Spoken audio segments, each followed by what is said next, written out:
Seja muito bem-vindo. Começa agora a Força do Agro. Cientistas brasileiros identificaram o canabidiol, o CBD, em uma planta brasileira não relacionada a cannabis. A descoberta abre novas possibilidades para a produção desse composto cada vez mais popular. Rodrigo Moura Neto, biólogo molecular da Universidade Federal do Rio de Janeiro. Seja muito bem-vindo, Rodrigo. Obrigado pelo convite, Joyce. Obrigado aos telespectadores que estão nos assistindo. O canabidiol, conhecido por CBD, um composto da cannabis, foi encontrado nos frutos e flores da planta Trema micrantha blumi, no Brasil, chamada de crim de uva, pau de cruz ou pau de tucano. A planta é amplamente distribuída pelo território brasileiro e considerada uma erva daninha. Rodrigo, quais são as principais características da planta Trema micrantha blumi? Bom, a trema é basicamente um pequeno arbusto usado muito em reflorestamento. Ela cresce rápido, se espalha rápido e pode crescer sobre o sol, sendo ela escolhida para fazer esse tipo de cobertura, tá? Para dar força para as outras plantas crescerem numa determinada região. Então, por isso que ela é considerada um mato, né? Uma erva daninha, um mato. As pessoas não querem saber que ela cresce muito rápido e em poucos anos também ela desaparece, mas sempre deixa outras plantas, porque ela tem uma característica que o seu fruto é muito apreciado pelos pássaros, e os pássaros espalham a planta rapidamente. Tá? Mas ela já era usada, ela ocorre, na realidade, desde o México até o sul do Brasil, né? E ela era usada em outras situações como material, como erva medicinal para pequenos curativos, a folha, fazia chá. Tá? Tem até relatos que os astecas usavam a casca da folha da planta para ser papel para escrever, e outros usavam até como antibactericida quando tinha alguma inflamação na pele, passavam a folha na pele. Tá? Ela, na realidade, ela é próxima da cannabis sativa, mas ela é uma da família da cannabis. E isso foi colocado recentemente, ela próxima a ela. E foi essa a questão que nós observamos, porque a nosso interesse original era na própria cannabis, mas sob o ponto de vista de genética, não sob o ponto de vista químico. Ou seja, ela é uma erva daninha, então é considerada uma erva daninha? Ela é cultivada ou os próprios pássaros acabam reproduzindo aí, como você colocou? Não, ela é considerada mato mesmo. Se encontrar uma dessa na floresta, o pessoal corta mesmo, que não quer saber, porque ela cresce muito rápido e atrapalha o crescimento das outras plantas. Realmente ela é considerada assim. E como que o canabidiol encontrado nessa planta, ele se diferencia do CBD extraído da cannabis? Bom, as duas plantas são da mesma família. Como eu sou um biólogo molecular, eu estou vendo a parte genética da planta e vendo exatamente quais são as rotas de síntese desse canabidiol na planta trema, via gene, via DNA. Tá? E esse é o nosso interesse primário. Por que essa pergunta cabe? Porque nossas primeiras análises demonstraram a ausência do THC, que é o composto psicoativo da cannabis sativa. Então, ela tem canabidiol, mas não tem o THC. Então, a pergunta é, os dois são frutos da mesma via de síntese da planta cannabis. Por que só a cannabis tem e a trema não tem? Então, é uma pergunta que eu tenho que responder analisando o DNA da trema micrantha, que está sendo feito nesse momento. E é justamente esse TSH que tem esse efeito que tem na cannabis, que é o efeito psicoativo, que você usou o termo, né? Isso, o THC, né, o tetrahidrocanabidiol, ele é o princípio ativo que dá a questão de droga, tá, para a cannabis sativa. Tá? Originalmente, esse THC flutuava em diferentes tipos de cannabis, porque existem vários tipos de cannabis, algumas têm mais THC, outros têm menos THC, tá? E com isso você pode utilizar a planta para um determinado fim, como ela já foi, né? Ela já foi usada para fazer corda de navio, já foi usada para ser remédio há muitos anos atrás, desde os tempos dos chineses, há 3.000 anos atrás, tá? E hoje ela é usada basicamente como um composto, que a gente chama droga recreativa, né? Tá? O THC com muitas propriedades psicoativas. E quais são as possíveis aplicações do CBD no tratamento de doenças? As revistas médicas apontam vários caminhos para você tratar. Tá? Você tem autismo, você tem epilepsia, você tem Parkinson, tá? Você tem várias doenças neurológicas que o THC, o CBD pode atuar. Por quê? Porque, na realidade, nós temos receptores para esses canabidióis dos nossos próprios sínteses. Nós temos endocannabidióis que pode ser, vamos dizer assim, interpretados como o CBD da planta. Então, por isso que a gente tem uma rápida resposta ao CBD via nossos próprios receptores dessas drogas. Então, temos várias possibilidades. Mas ainda é muito cedo para você apontar com certeza. Muito trabalho ainda tem que ser feito para isso.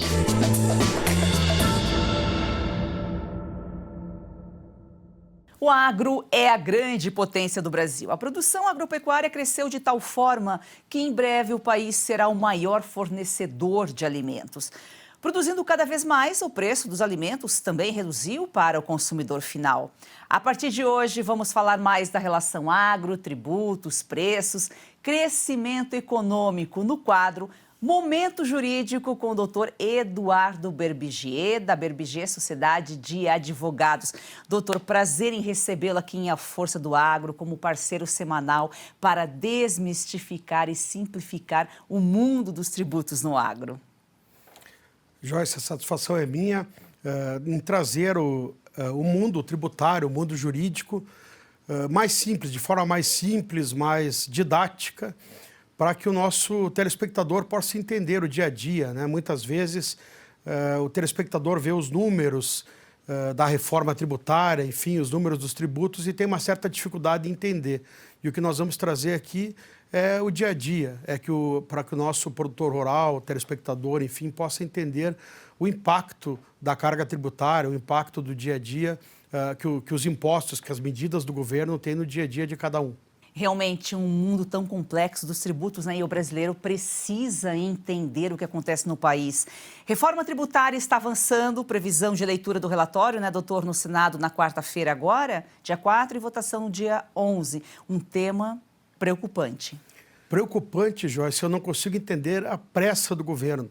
Nós ficamos falando de reforma tributária há 20 anos e agora o governo acelerou de uma forma inexplicável. Votou na Câmara dos Deputados em dias, o relatório chegou na Câmara dos Deputados com 144 páginas, 2 horas antes da votação, quer dizer, acho que só quem leu foram os relatores, né? Porque os outros deputados não conseguiriam ler em tão pouco tempo. Agora, o Senado se comprometeu, o Rodrigo Pacheco se comprometeu com o presidente, com o executivo, a votar ainda esse ano. Então, eles ficaram de ler o relatório agora, dia 4, quarta-feira, e de votar no dia 11. Com uma série de pendências, com uma série de questões mal discutidas, mal explicadas. E o pior, né? Vão fazer uma fusão de projetos. Para que o nosso telespectador entenda, são 2 projetos básicos da reforma tributária. O 68, que discute os tributos que estão sendo criados, né? O chamado IVA, IBS e CBS, e o imposto seletivo, e o 108, que discute o comitê gestor. Esse 108 chegou dia 12 de novembro agora. Para que o governo consiga aprovar como ele quer a reforma, ele vai tirar um pedacinho do 108, só a parte do comitê gestor, colocar dentro do outro projeto que está há mais tempo e aprovar uma mistura dos dois, digamos assim. É um absurdo isso. E se o governo tem pressa, é mais preocupante ainda, porque é do interesse dele, né? Doutora, aí a possível alíquota média de 10%, 11% sobre os produtos do agro é preocupante também, é uma preocupação. Muito preocupante. Hoje o agronegócio paga, em média, 3,8% ou 4% sobre os seus produtos. O nosso IVA, né, esses 2 tributos, IBS e CBS, a sugestão agora é uma alíquota de 26,5%. Os produtos do agro vão ter uma redução de 60% nessa alíquota. Isso significa um pagamento de 10,65%, podendo piorar. O Haddad sugeriu 28%, seria 11,2%. Um pequeno detalhe, o IVA mais alto do mundo da Hungria é 27%, quer dizer, com 26,5% nós já teríamos ali o segundo mais alto, com 28% mais alto. Mas no que impacta o agro, vejam um aumento de 3,8%, 4% de alíquota média hoje para 10,5%, 11%. É muita coisa, é um aumento muito grande de alíquota tributária em cima do agronegócio. Doutor, e quando a gente fala em alíquota, se vai aumentar o imposto para o agro vai influenciar no preço para o consumidor, com certeza. Exato. O que nós temos que entender, o que o nosso telespectador é bom que entenda, é que o agro produz alimentos. Então, cada aumento de carga tributária no agro acaba refletindo na gôndola do supermercado. Porque o agro tem uma situação privilegiada nos tributos, até em virtude da essencialidade, porque os impostos sobre o consumo, eles se norteiam pelo princípio da essencialidade. Quanto mais básico um produto, um bem, menor a carga tributária. E como o alimento é o item mais básico de consumo da sociedade, menor a carga tributária.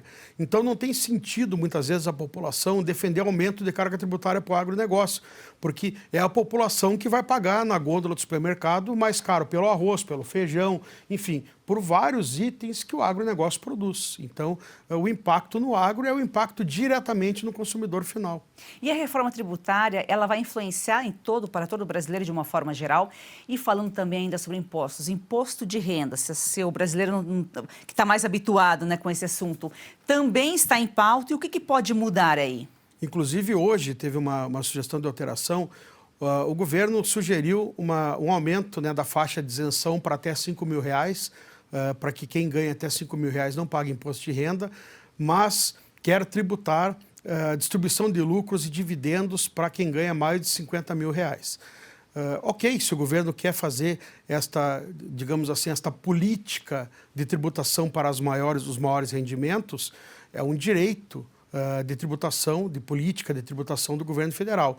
O que o governo não pode fazer é contar meias verdades. O governo tem dito que quem ganha acima de R$50.000 não paga tributos através da distribuição de lucros e dividendos. Isso não é verdade. As empresas pagam 34% de imposto de renda e contribuição social. Então, esse dinheiro ele já é tributado por imposto de renda e contribuição social. O que o governo vai fazer é colocar mais uma tributação sobre os diretores que vão tirar essa distribuição de lucro. Então, a empresa já paga, os diretores pagarão novamente. O que mudou hoje? Hoje o governo alterou o projeto de lei para colocar 7,5% de tributação na fonte. Então, é direto, vão pagar 7,5% quem ganha acima de R$50.000. E estão dizendo que essa faixa de tributação vai ficar de 0% a 10%. 10% seria ganhos acima de 1.200.000. Então, isso ainda está um pouco em discussão, mas o governo está com isso bem adiantado para aprovar ainda esse ano e passar a vigorar já em 2025. A tributação sobre salários acima de R$50.000. Então, a única coisa que é bom deixar bem claro é que esse dinheiro já é tributado pela empresa e será novamente tributado na distribuição de lucro. Doutor, um assunto da semana passada, mas ainda repercutindo, o discurso de corte de gastos é real ou mais uma fachada aí do governo? Na verdade, foi uma grande cortina de fumaça, né? O governo fez uma parafernália para anunciar 327 bilhões de gasto corte até 2030, que nós nem sabemos, né, se esse governo vai estar até 2030, e 70 bilhões nos 2 primeiros anos, né? Analistas, até identificados com esse governo mesmo, disseram que é muito difícil o governo cortar 70 bilhões nos 2 primeiros anos. Falaram em 40. Isso não é nada. Não é nada por quê? Explico. O governo teve um aumento real de arrecadação de 9,70% até outubro. É muita coisa. Só em outubro, agora, o governo arrecadou 247 bilhões, foi 9,77% a mais. E mesmo com isso, mesmo com quase 10% de aumento de arrecadação federal, o governo tem um déficit de 105 bilhões até setembro. Então, quer dizer, cortar 40 em 2 anos não é nada. Lembrando que temos aí uma série de penduricalhos. O Judiciário, o STJ e o Tribunal Superior do Trabalho acabaram de se autoconceder, digamos assim, os quinquênios, que são aumentos de 5% a cada 5 anos trabalhados. E lembrando que o Judiciário, o CNJ, concedeu há poucos dias férias, né, o direito a férias de a cada 3 dias trabalhados, uma licença compensatória, que na prática são férias de 120 dias por ano. Se os juízes não quiserem tirar as férias, eles recebem em dinheiro. Quer dizer, só nesses 2 penduricalhos são bilhões, né? Então, quer dizer, com todos esses gastos, o governo vai anular, digamos assim, esta sua intenção de cortar 40 bilhões. Tanto que o dólar chegou a 6, sexta-feira, hoje está passando de 6, e se prevê uma Selic de 14% aí nos próximos meses. O mercado reagiu muito mal ao anunciado corte de gastos, porque foi muito abaixo do que era esperado. Você pode saber mais sobre esse assunto, é só você ler aqui o QR Code na tela, no artigo do Dr. Eduardo, publicado no site da revista Oeste. Doutor, muito obrigada pelas informações, uma excelente semana, um prazer tê-lo como parceiro. Até segunda-feira. Eu que agradeço, até segunda.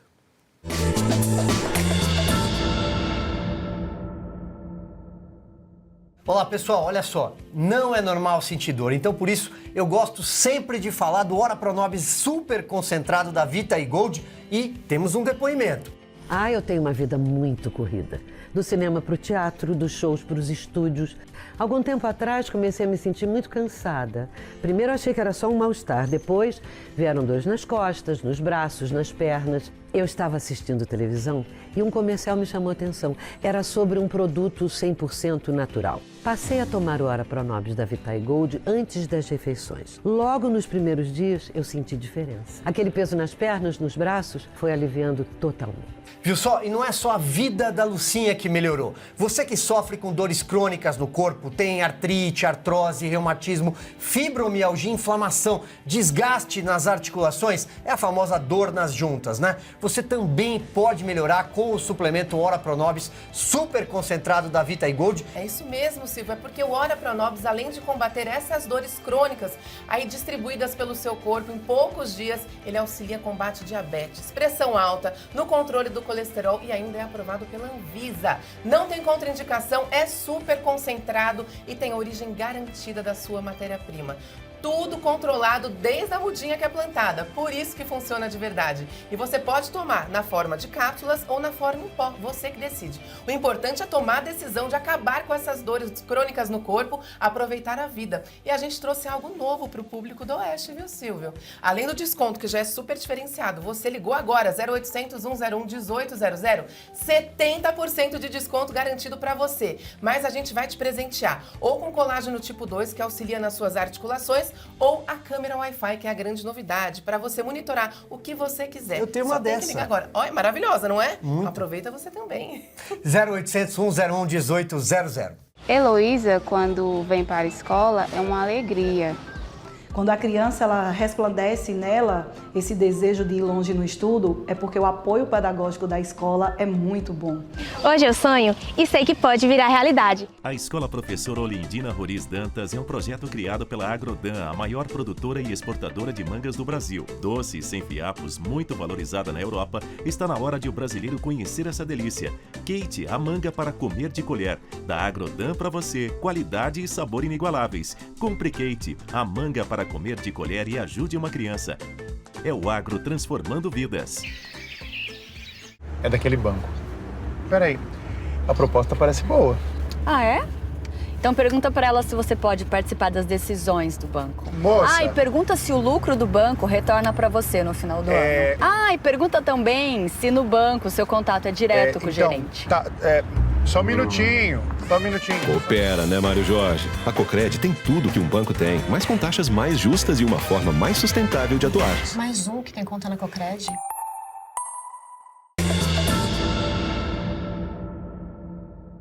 Agora, Rodrigo, justamente seria o CBD encontrado na trema, ele é considerado uma alternativa legal à cannabis justamente pela ausência desse THC, que é o efeito da droga? Também, mas basicamente toda a restrição legal é baseada na cannabis sativa e não na trema micranta. Então, se você tem um canabidiol produzido numa planta que não tem restrições legais, tá, passa a ser uma alternativa legal para você produzir no Brasil o CBD, algo que não é possível hoje. Você pode encontrar CBD no Brasil, mas importando, não pode produzir. E para produzir você teria que plantar a cannabis sativa, o que é proibido. Então, a trema micranta não é proibida, ela já existe, ela é nativa daqui. Então, não teria problema nenhum você produzir canabidiol a partir disso. A segunda vantagem é que não foi encontrado o THC. É uma grande grande coisa a respeito do trema, da trema. Você não se preocupa com o efeito psicoativo da planta. E com a evolução dessa pesquisa aí da trema, e essa é uma erva daninha, tem em abundância, né? É uma alternativa legal aí ao CBD, como você já colocou aqui. Hoje enfrenta vários desafios legais no Brasil, né? O derivado da cannabis, justamente porque não pode produzir, é o importado, e a gente já tem visto aí, como você mesmo citou, em pesquisas científicas, vários estudos comprovando a eficiência aí para doenças, e a trema pode vir a ser, de repente, até algo a ser produzido propositadamente, né? Com os resultados dessa pesquisa. Sem dúvida, é uma possibilidade do interesse da indústria nacional de, em vez de comprar CBD lá fora a partir da cannabis, produzir o brasileiro, que vai ser muito mais fácil de você trabalhar, de você produzir, de você distribuir e tudo mais. Até mais barato, provavelmente. Agora, Rodrigo, como a pesquisa sobre o CBD na trema será financiada e quando está prevista aí para ser concluída? Bom, nós temos financiamento do Estado, né? As fundações de amparo dos estados, elas financiam essas pesquisas. Tá? No meu estado, aqui na UFRJ, é a FAPERJ. Ela financia essa parte desse material. Estamos em vias de receber também emendas parlamentares de deputados interessados que esse produto logo chegue às prateleiras. Mas eu considero ainda um pouco prematuro dizer quando vai chegar, porque não se sabe nada dessa planta, não se tem nenhum estudo químico dessa planta para poder você afirmar quanto você produz de canabidiol, qual é o tipo de canabidiol exatamente, se ele tem alguma modificação. Quer dizer, tem muito trabalho ainda para fazer, sabe? Muito trabalho de bioquímica, de química, vamos dizer assim, primeiros estágios na análise biológica do processo. Tudo isso demanda tempo. Eu falaria para você que no mínimo uns 3, 4 anos para você poder ter algo que seja economicamente factível de ser colocado no mercado. Porque as pesquisas estão no laboratório ainda, não chegou nem em testes, né? Não chegou? É absoluto, que isso, estamos longe disso. Estamos vendo quais são os melhores métodos, qual a melhor época do ano que você pode plantar, qual é a melhor fase de se obter as sementes maduras, em que fase da semente madura você pode obter maior rendimento. Tudo isso tem que ser estudado. Nós estamos competindo com uma planta que existe há 3.000 anos, né? Que está sendo utilizada e produzida há 3.000 anos. Nós começamos agora, o ano passado. Tem tempo ainda, né? Veja só, uma planta de 3.000 anos e agora estão descobertos aí benefícios da planta. E quais são as expectativas de crescimento do mercado global de CBD nos próximos anos, Rodrigo? A estimativa é alta, sabe? Por isso que está havendo vários investimentos nessa área. Há 5 anos atrás, você teria que comprar diretamente de uma farmácia no exterior o produto de acordo com a receita médica. Hoje, você já existe esse mesmo produto à disposição da farmácia. Não é chegar e comprar, obviamente. Você vai ter que pedir autorização à Anvisa de qualquer maneira. Mas hoje já se vende o produto em farmácia. Só não pode comprar como você compra uma aspirina, compra um Tylenol, um Advil, uma coisa desse tipo, um remédio para dor de cabeça. Mas você pode, eventualmente, comprar sim. Tá? E eu acredito que esse mercado talvez multiplique-se por 5 nos próximos 10 anos, tá? Em função da produção em massa, tá? do canabidiol, que tem vários países que estão produzindo, estão exportando canabidiol para a produção de remédios. E quanto mais pesquisas nós podemos realizar com a população brasileira, melhor vai ser a aceitação por parte da população e da comunidade científica que esse CBD tem uma atuação positiva em determinada doença. Com isso, você vai efetivamente transformar, tá, esse CBD numa ferramenta útil para tratamento dessa doença. Agora, Rodrigo, uma curiosidade. Esse CBD, essa cannabis que a gente compra na farmácia, claro, com receita médica, tem que ter indicação, orientação e tal. Essa substância, ela é isenta do THC, que é o efeito psicoativo da droga? No Brasil, a gente aceita até 0,2% de THC nesses produtos de canabidiol, porque às vezes é difícil você separar. Tá? Mas não pode ultrapassar 0,2%, quer dizer, muito baixo para produzir qualquer efeito psicoativo do THC. E vocês estão estudando a trema, né? Estão na parte aí de estudo da planta para compreender período de plantio, solo, onde se adapta, a colheita. Quais os métodos de extração do CBD vocês planejam aí investigar? Eu não sei se já estão investigando, se já estão nessa fase ou ainda não. Sim, o canabidiol, eles são óleos, né? É o óleo essencial da planta. Então você tem que usar um solvente orgânico ou algo que, diferentemente da água, possa extrair esse produto de dentro da planta. O método tradicional é você macerar e usar o solvente orgânico, depois se livra do solvente orgânico e usa o óleo. Outros métodos você utiliza um óleo para extrair outro óleo, tá? De modo a você não passar pelo solvente orgânico. Outro método você usa vapor, tá? de CO2 para poder você conseguir retirar esse material. Qual deles é o melhor? Isso que a gente está trabalhando agora.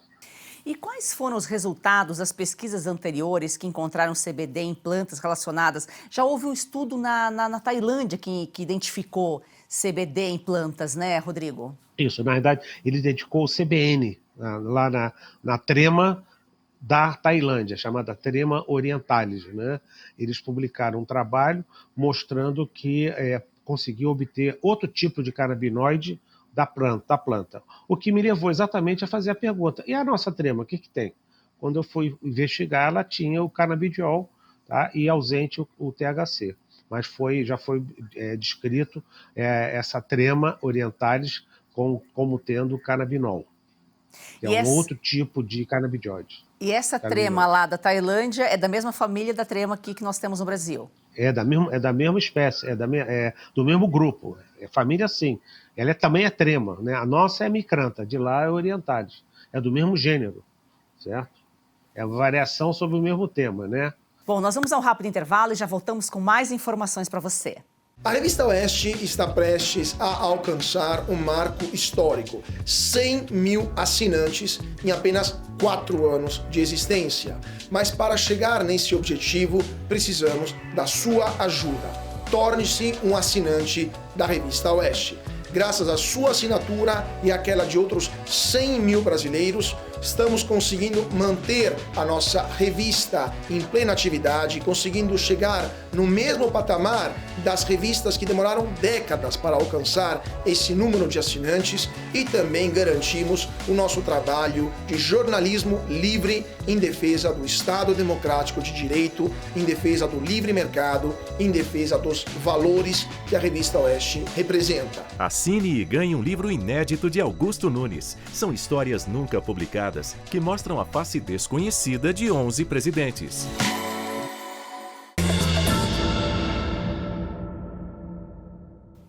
Agora, Rodrigo, como o canabidiol pode impactar a vida das pessoas que sofrem de condições aí, por exemplo, como epilepsia, ansiedade? Bom, os jornais médicos, eles apresentam resultados promissores para controle da ansiedade, controle da epilepsia, controle de Parkinson. Mas, de qualquer maneira, você tem um número pequeno ainda de pessoas investigadas, né? Tudo na medicina é difícil você trabalhar quando você tem um número pequeno de observações, tá? As pessoas são diferentes umas das outras. Os resultados são promissores, mas a gente precisa ter à disposição o canabidiol barato e no Brasil para poder aumentar a pesquisa e poder usar pessoas de várias origens do país para poder saber o impacto exato que isso teria. Tá? Cada um responde de uma maneira diferente. Nós falamos há pouco sobre a pesquisa desenvolvida na Tailândia com a trema lá da Tailândia, que identificou essa substância próxima à cannabis. Foi essa pesquisa, a partir dessa pesquisa, que te levou a estudar a trema aqui brasileira? Sim. Na realidade, eu estudava a cannabis, tá? Sob o ponto de vista de investigação policial, que a minha pergunta, eu sou geneticista, né? Então a minha pergunta era, de onde veio a cannabis apreendida pela polícia do Rio de Janeiro? Então eu tinha que comparar a genética da cannabis apreendida no Rio com a genética da cannabis de outros locais e com outras plantas parecidas com a cannabis, isto é, da família Cannabácea. Foi aí que eu me deparei com a trema micrantha. Quando eu vi que a Trema orientalis tinha um derivado do canabidiol, logo eu perguntei, e a nossa Trema também tem? Então, eu tinha a planta é nativa daqui, eu fiz a extração que eles propuseram lá no trabalho da Tailândia e obtive resultado. Não, ausência de THC e presença de canabidiol. Foi aí que eu fiz a submissão à Fundação de Amparo do Rio de Janeiro, a FAPERJ, para conseguir um financiamento para se estudar em mais detalhes esse processo. Ou seja, é possível que exista essa substância em outras plantas também, mas aí até descobrir tem que ter um caminho, uma indicação aí para ficar mais fácil, né? Para poder estudar. Exatamente. Se você quiser saber mais sobre esse assunto, mande para a gente aqui a sua pergunta, manda pergunta para o Rodrigo, pode gravar com um vídeo, com o celular na horizontal. O número para enviar o vídeo, para conversar com a gente, está aqui na sua tela. Rodrigo, muito obrigada pela sua participação aqui e boa sorte aí na conclusão da pesquisa. Tá, muito obrigado pela oportunidade de falar aí no programa de vocês. E obrigada a você que nos acompanha aqui diariamente. Siga o nosso perfil no Instagram, a Força do Agro.1, e vamos fazer do agro, esse campeão brasileiro, uma paixão nacional.